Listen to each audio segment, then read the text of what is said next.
ತಿಳಿದಿರೋ ಹಾಗೆ ಭಾರತೀಯ ಜನತಾ ಪಾರ್ಟಿ ಅಂತ ಹೇಳಿದ್ರೆ ರಾಜಕೀಯ ಪಕ್ಷ ಒಪ್ಕೊಳ್ತೇನೆ. ಆದರೆ ರಾಜಕೀಯ ಪಕ್ಷ ಅನ್ನೋದಕ್ಕಿಂತ ಹೆಚ್ಚಾಗಿ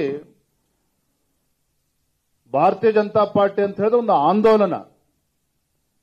ಈ ನಾಡಿನ, ಈ ದೇಶದ ಜನರ ಒಂದು ನಾಡಿ ಮಿಡಿತವನ್ನು ಅರ್ಥ ಮಾಡಿಕೊಂಡು ಅವರ ಒಂದು ಅಪೇಕ್ಷೆಗಳ ತಕ್ಕಂತೆ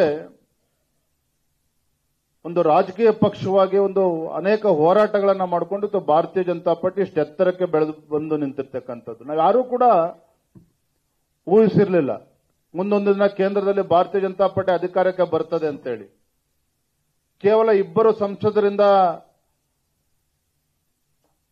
ಶುರುವಾಗಿದ್ದಂಥ ಭಾರತೀಯ ಜನತಾ ಪಾರ್ಟಿ ಇವತ್ತು ಸತತ ಮೂರನೇ ಬಾರಿಗೆ ಕೇಂದ್ರದಲ್ಲಿ ನರೇಂದ್ರ ಮೋದಿಜಿಯವರ ನೇತೃತ್ವದಲ್ಲಿ ಇವತ್ತು ಅಧಿಕಾರಕ್ಕೆ ಬಂದಿದ್ದೇವೆ ಅಂತ ಹೇಳಿದ್ರೆ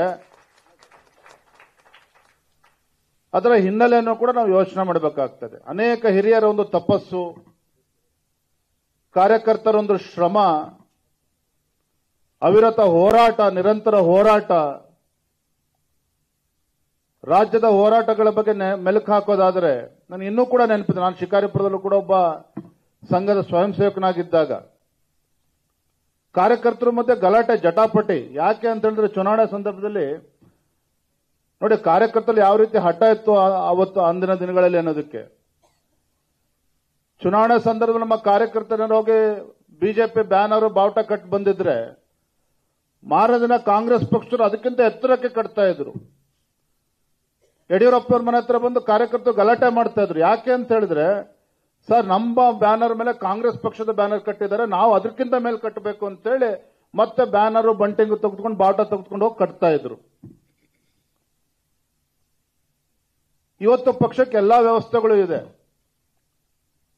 ಆದರೆ 80ರ ದಶಕದಲ್ಲಿ 90ರ ದಶಕದಲ್ಲಿ